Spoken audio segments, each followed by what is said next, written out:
लंबे समय से अमेरिका का डॉलर अंतर्राष्ट्रीय व्यापार का प्रमुख माध्यम रहा है। हर देश, चाहे वह तेल खरीदता हो, मशीनरी आयात करता हो या अनाज निर्यात करता हो, लेन देन में डॉलर का ही इस्तेमाल करना पड़ता था। इसका मतलब यह था कि किसी भी बड़े व्यापारिक सौदे में अमेरिकी बैंकिंग सिस्टम और अमेरिकी वित्तीय नियंत्रण तंत्र से होकर ही पैसा गुजरता था। इस स्थिति ने अमेरिका को एक तरह की अदृश्य शक्ति दे दी थी। वह तय कर सकता था कि किस देश को आर्थिक रूप से दबाव में रखा जाए, किस पर प्रतिबंध लगाए जाएं और किसे व्यापारिक छूट दी जाए। डॉलर की इस पकड़ के कारण कई देश वर्षों तक अमेरिकी दबाव के आगे झुकते रहे। लेकिन समय बदल रहा है। रूस यूक्रेन युद्ध, पश्चिमी देशों के एकतरफा प्रतिबंध, चीन के साथ अमेरिका का बढ़ता तनाव और वैश्विक दक्षिण ग्लोबल साउथ देशों में आत्मनिर्भरता की लहर ने हालात को नया मोड़ दिया है। भारत, जो एक तरफ अमेरिका के साथ रणनीतिक साझेदारी रखता है, वहीं दूसरी तरफ रूस और अन्य देशों के साथ भी मजबूत आर्थिक रिश्ते बनाए रखना चाहता है। अमेरिका के पूर्व राष्ट्रपति डोनाल्ड ट्रंप ने खुले शब्दों में चेतावनी दी थी कि जो भी देश डॉलर को छोड़कर अपनी स्थानीय मुद्राओं में व्यापार करने की कोशिश करेगा, उस पर कड़े टैरिफ और प्रतिबंध लगाए जाएंगे। ट्रंप प्रशासन का मानना था कि डॉलर को बाईपास करने का मतलब सीधे सीधे अमेरिकी आर्थिक प्रभुत्व को चुनौती देना है। ट्रंप का संदेश साफ था, डॉलर को छोड़ना मत। लेकिन भारत ने इसका उल्टा रास्ता अपनाया। उसने न केवल डॉलर पर निर्भरता कम करने के कदम उठाए, बल्कि सीधे रूपी में अंतरराष्ट्रीय व्यापार करने की दिशा में भी तेजी दिखाई। यह कदम केवल प्रतीकात्मक नहीं था, बल्कि इससे भारत को कई व्यावहारिक फायदे मिलने वाले थे। सबसे पहले इससे भारत अमेरिकी बैंकिंग सिस्टम और स्विफ्ट डॉलर क्लियरिंग नेटवर्क पर अपनी निर्भरता घटा सकता था। यह वही सिस्टम है जिसे अमेरिका कई बार अपने राजनीतिक एजेंडे के तहत हथियार की तरह इस्तेमाल करता है। अगर कल को किसी कारणवश अमेरिका भारत के खिलाफ वित्तीय प्रतिबंध लगाता है, तो डॉलर पर कम निर्भरता हमें उस झटके से बचा सकती है। Reserve bank of India RBI ने इस दिशा में अहम भूमिका निभाई। उसने स्पेशल रूपी वस्त्रों अकाउंट एसआरवीए की व्यवस्था बनाई। यह व्यवस्था सरल लग सकती है, लेकिन इसके पीछे गहरी रणनीति है। मान लीजिए भारत को रूस से कच्चा तेल खरीदना है। पहले हमें रूस को डॉलर में भुगतान करना पड़ता था, जो अमेरिकी बैंकिंग चैनल से गुजरता था। अब एसआरवीए के तहत रूस की कोई बैंक भारत में किसी बैंक के साथ एक विशेष रूपी अकाउंट खोल सकती है। जब भारत रूस से तेल खरीदेगा, तो भुगतान सीधे रूपी में इसी अकाउंट में किया जाएगा। रूस इस पैसे का इस्तेमाल भारत से सामान खरीदने, भारत में निवेश करने या अन्य आर्थिक गतिविधियों में कर सकता है। समस्या यह थी कि भारत रूस से बहुत ज्यादा आयात करता है, लेकिन रूस भारत से उतना आयात नहीं करता। इससे रूपी का बैलेंस एसआरवीए अकाउंट में फंस जाता था। आरबीआई ने इसके समाधान के लिए ऐसे रास्ते बनाए कि यह रूपी रूस के निवेश या भारत में अन्य परियोजनाओं में लगाया जा सके, जिससे पैसा केवल अकाउंट में पड़ा न रहे, बल्कि अर्थव्यवस्था में घूमता रहे। इससे न केवल व्यापार संतुलन का प्रबंधन आसान हुआ, बल्कि दोनों देशों के बीच वित्तीय संबंध और गहरे हुए। जनवरी 2025 में आरबीआई ने एक और बड़ा कदम उठाया। उसने विदेशी व्यक्तियों और कंपनियों को अनुमति दी कि वे भारतीय बैंकों की विदेशी शाखाओं, ओवरसीज ब्रांचेस में रूपी अकाउंट खोल सकें। उदाहरण के तौर पर, अगर कोई यूरोपीय कंपनी भारत को मशीनरी बेचती है, तो अब वह भुगतान डॉलर में नहीं, बल्कि अपने भारतीय बैंक के विदेशी शाखा वाले रूपी अकाउंट में ले सकती है। इस पैसे का इस्तेमाल वह भारत से अन्य सामान खरीदने या यहां निवेश करने में कर सकती है। इससे विदेशी व्यापारियों के लिए रूपी में व्यापार करना और आसान हो गया। अगस्त 2025 में आरबीआई ने एसआरवीए खोलने की प्रक्रिया को और सरल बना दिया। पहले किसी भी विदेशी बैंक को भारत में एसआरवीए खोलने के लिए आरबीआई से अनुमति लेनी पड़ती थी। यह एक लंबी और जटिल प्रक्रिया थी, जिसमें समय और कागजी कार्रवाई दोनों लगते थे। अब आरबीआई ने कहा कि अधिकृत dealer bank, authorised dealer banks सीधे एसआरवीए खोल सकते हैं। उन्हें पहले आरबीआई की अनुमति लेने की जरूरत नहीं होगी। इससे लाल फीताशाही कम हुई और अंतर्राष्ट्रीय व्यापारिक लेन देन की गति तेज हुई। इस प्रक्रिया के पीछे भारत का लक्ष्य स्पष्ट है: अंतर्राष्ट्रीय व्यापार में रूपी का हिस्सा बढ़ाना और डॉलर पर निर्भरता घटाना। डॉलर पर कम निर्भरता का मतलब है कि अमेरिकी वित्तीय नीतियां, टैरिफ और प्रतिबंध हमारे लिए उतने घातक नहीं रहेंगे। साथ ही इससे विदेशी मुद्रा विनिमय, फॉरेक्स कन्वर्जन का खर्च भी घटेगा। पहले अगर भारत रूस से व्यापार करता था, तो हमें रूपी को डॉलर में बदलना पड़ता था, फिर डॉलर को रूबल में, और हर बार विनिमय शुल्क लगता था। अब सीधे रूपी से भुगतान होने पर यह लागत बच जाती है। भारत के इस कदम का असर केवल अमेरिका या रूस तक सीमित नहीं है। यह संदेश पूरी दुनिया को जा रहा है कि भारत अपनी आर्थिक संप्रभुता को लेकर गंभीर है और अंतर्राष्ट्रीय व्यापार में नए रास्ते बनाने के लिए तैयार है। इससे अन्य देश भी प्रेरित हो रहे हैं। उदाहरण के लिए श्रीलंका, बांग्लादेश, मॉरिशस और कुछ अफ्रीकी देशों ने भारत के साथ रूपी में व्यापार करने में रुचि दिखाई है। कुछ देशों के लिए यह इसलिए भी आकर्षक है क्योंकि उनके पास डॉलर का पर्याप्त भंडार नहीं होता, लेकिन वे रूपी में व्यापार करके आसानी से सामान ले दे सकते हैं। इस रणनीति का एक और महत्वपूर्ण पहलू है भू राजनीतिक संतुलन। भारत जानता है कि दुनिया अब एकध्रुवीय नहीं रही, जहां अमेरिका अकेला सुपर पावर था। चीन, रूस और अन्य उभरते देशों के साथ मिलकर एक बहुध्रुवीय व्यवस्था बन रही है। ऐसे में अगर भारत केवल अमेरिकी डॉलर पर निर्भर रहता है तो वह खुद को एक खतरनाक स्थिति में डाल देगा। लेकिन रूपी आधारित व्यापारिक ढांचे के विस्तार से भारत को अपनी विदेश नीति में अधिक लचीलापन मिलता है।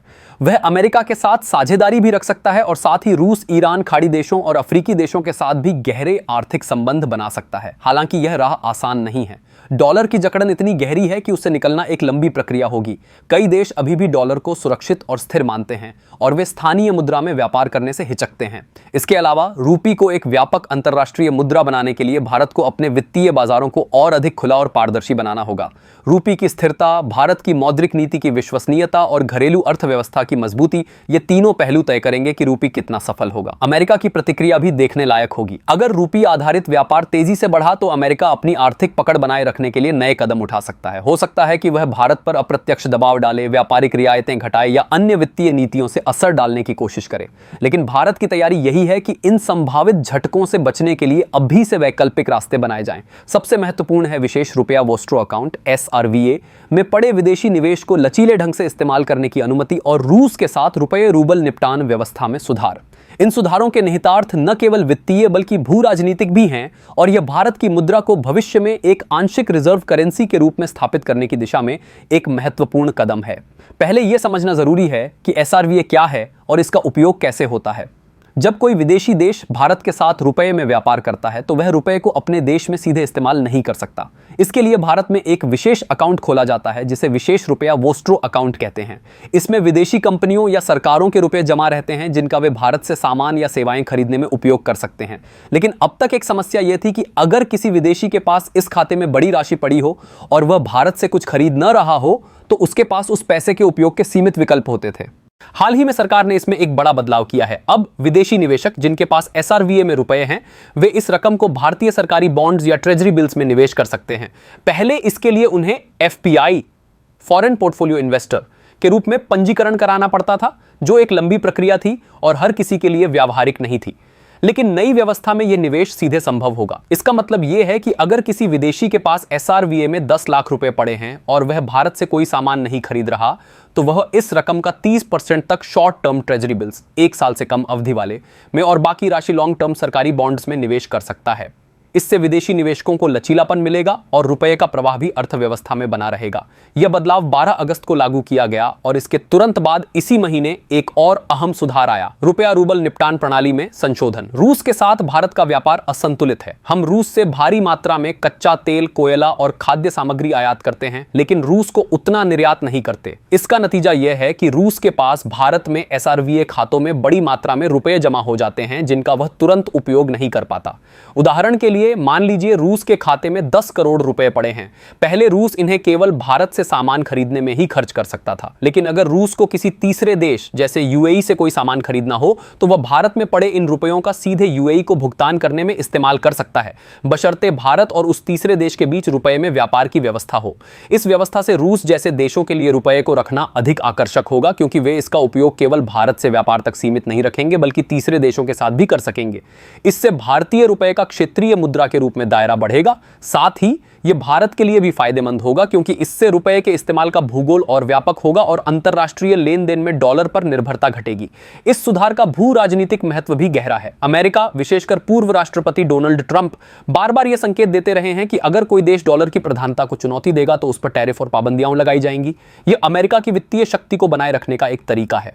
लेकिन भारत की रणनीति यह है कि वह अपने हितों की रक्षा करे और किसी एक मुद्रा या देश पर अत्यधिक निर्भर न रहे। ब्रिक्स और ब्रिक्स प्लस देशों में भारत की स्थिति मजबूत करने के लिए रुपए को व्यापार की मुद्रा के रूप में बढ़ावा देना इसी दिशा में एक कदम है। अगर भारत रुपए के लेन देन को आसान बनाता है और अधिक देश इसे अपनाने लगते हैं तो इससे कई फायदे होंगे। पहला, डॉलर पर हमारी निर्भरता कम होगी। अभी अंतर्राष्ट्रीय व्यापार का अधिकांश हिस्सा डॉलर में होता है और डॉलर की कीमत में उतार चढ़ाव का सीधा असर हमारे आयात निर्यात पर पड़ता है।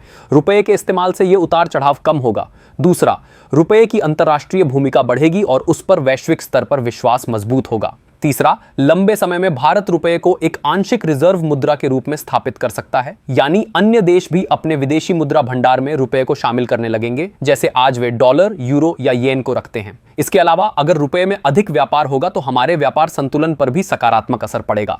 अभी जब हम आयात करते हैं तो हमें डॉलर में भुगतान करना पड़ता है, जिससे विदेशी मुद्रा भंडार पर दबाव पड़ता है, लेकिन अगर रुपए में भुगतान होगा तो यह दबाव कम होगा और व्यापार घाटा नियंत्रित करने में मदद मिलेगी। ऊर्जा सुरक्षा भी बढ़ेगी, क्योंकि रूस, ईरान और खाड़ी के कई देश रुपए में भुगतान स्वीकार करने को तैयार हैं, जिससे तेल और गैस की खरीद आसान होगी।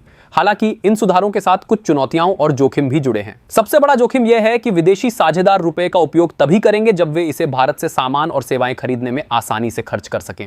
अगर भारत ने कभी इस पर कोई प्रतिबंध लगाया या कुछ उत्पादों की खरीद पर रोक लगाई तो रुपए की आकर्षण शक्ति घट सकती है। इसके अलावा रुपए के प्रवाह पर भी नजर रखनी होगी।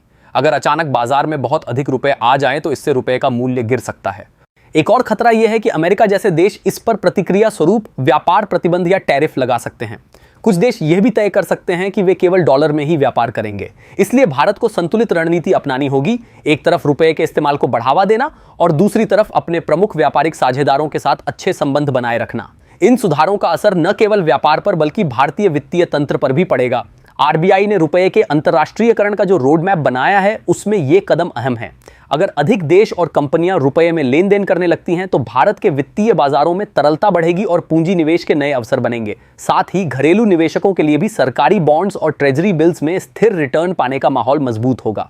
यूपीएसएससी जैसे प्रतियोगी परीक्षाओं की तैयारी करने वालों के लिए यह विषय महत्वपूर्ण है। इसमें अंतर्राष्ट्रीय व्यापार, विदेशी मुद्रा प्रबंधन, भुगतान संतुलन जैसे विषयों की समझ जरूरी है। हाल के बदलावों से जुड़े प्रश्न प्रीलिम्स में आ सकते हैं। उदाहरण के लिए एसआरवीए में हुए सुधारों पर एक प्रश्न यह हो सकता है कि अब विदेशी बैंक भारत के साथ व्यापार के लिए रुपए का बैलेंस रख सकते हैं और इन्हें भारतीय सरकारी बॉन्ड्स में निवेश कर सकते हैं। यह सही है, लेकिन अब इसके लिए आरबीआई की मंजूरी अनिवार्य नहीं है। यह भी सही है। इन बदलावों के साथ भारत यह संदेश दे रहा है कि वह वैश्विक आर्थिक परिदृश्य में अपनी मुद्रा को अधिक स्वीकार्य और प्रभावशाली बनाना चाहता है।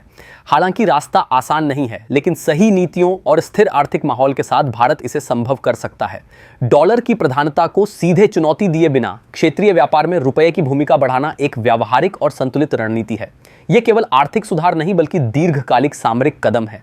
अगर आने वाले वर्षों में BRICS प्लस, खाड़ी देश और अफ्रीका व एशिया के कुछ हिस्सों में रुपए का लेन देन सामान्य हो जाता है तो यह भारत के लिए ऐतिहासिक उपलब्धि होगी। यह न केवल हमारी अर्थव्यवस्था को मजबूत करेगा बल्कि हमें वैश्विक स्तर पर अधिक स्वतंत्र और आत्मनिर्भर बनाएगा। इस पूरी कहानी में सबसे अहम बात यह है कि भारत अपने हितों को प्राथमिकता दे रहा है। ट्रंप की धमकियों और अमेरिकी दबाव के बावजूद उसने साफ संदेश दिया है, अगर रूपी में व्यापार हमारे लिए फायदेमंद है तो हम इसे जारी रखेंगे, चाहे किसी को अच्छा लगे या न लगे। यह वही आत्मविश्वास है जिसकी जरूरत एक उभरती हुई वैश्विक शक्ति को होती है।